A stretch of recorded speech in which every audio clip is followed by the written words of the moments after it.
Досега се спроведени низ активности за исполнување на барањата на жителите од повеќе општини при посетите од владини функционери. Председателот на ВМРО ДПМН Никола Груевски денеска со неколку ресорни министри и градоначалници анализираа докаде е текот на реализацијата на барањата на граѓаните од теренските посети. Како политичка партија, веќе долг период имаме прифатеност кај граѓаните како дека сме политичка гарнитура која што стои зад дадениот збор, стои зад ветувањата, стои зад она кое што ќе го вети при средбите со граѓаните и од тука тоа е огромна одговорност.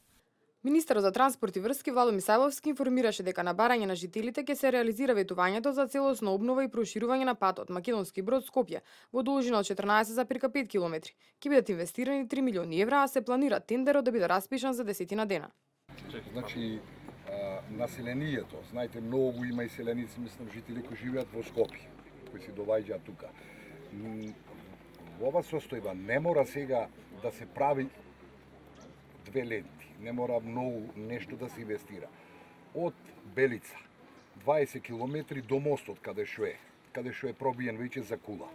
Само тие 20 километри, пробиената тракта да биде прочистена, има точно 5 метра и само да се асфалтира. Не треба ништо повеќе, сите ќе бидат презадоволни. Овој месец ќе почнат активности за обнова на делницата Неготино Демир Капија, што е најоштетен дел од автопатот Александар Велики. Реконструкцијата на 16 километри од патот во двете насоки ќе трае една година. Мисајловски ги представи двата плана за подобро инфраструктурно поврзување меѓу Гостивар и Кичево. Едниот со изградба на автопат преку концесионер, а вториот со реконструкција на постојната делница. Имаме две постапки, едното е за нов автопат, а другото е што зборевме дополнителни средства за реконструкција на постојната делница. Веќе за постојната делница завршивме се, го сменивме планот за јавни набавки, го метнавме во програма, веќе денови веќе излезе тендер за реконструкција на 30 прилика 30 километри. Збориме за целосна реконструкција. Тоа е доста раскашен пат таму. Да, и доста снег паѓа на тој дел, имаме од зимска служба и големи оштетувања на тој коловоз и мораме да го ставиме во функција се дека се градат останатите делници. Од прилика ќе биде 6 милиони евра инвестиција за реконструкција на овој дел. И мислам дека во наредниве месец до два ќе заврши процедурата да одбереме која компанија ќе работи. Значи негде октомври би требало да одберете? Од прилика. Градоначалникот на Охрид Никола Баграчевски соопшти дека се изработуваат проекти за асфалтирање на улици во село Којнско во вредност од 2,3 милиони денари. За потегот Ребиништа Велгошти се анализира дали може да се направи нов регионален пат. Во Велгошти, според Бакрачевски, се чека согласност од Министерството за транспорт и врски за новиот детален урбанистички план. Проблемот со водоснабдувањето ќе се решава со изградба на пумпна станица за зголемување на дотокот на вода. Почеток на градба е планиран за следниот месец, а општина Охрид за таа намена ќе одвои 1,5 милиони денари.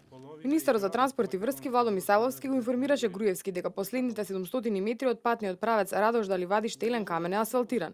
Исто така рече дека се работи на асфалтирање на преостанатите 3 километри на делницата од Калишта до Струга, што треба да биде завршено овој месец. Во Радожда, како што информира министерот, се работи на проектот за колекторскиот систем, за кој средства во висина од околу 8 до 10 милиони евра треба да се обезбедат од Европската унија преку ИПА фондовите. Дали средствата ќе бидат обезбедени ќе се знае до идната пролет. Во Радожда граѓаните побарали санирање на училиштето, кое што според заменик министерот за образование Спиро Ристовски ќе се реконструира следното лето додека учениците се на распуст. Во Струга исто така започнува изградба на единечен тениски терен за женска плажа, кој треба да биде готов за 3 до 4 месеци. А според директорот на Агенцијата за млади и спорт Маријан Спасески, наредната година ќе почне изградба на повеќенаменско игралиште.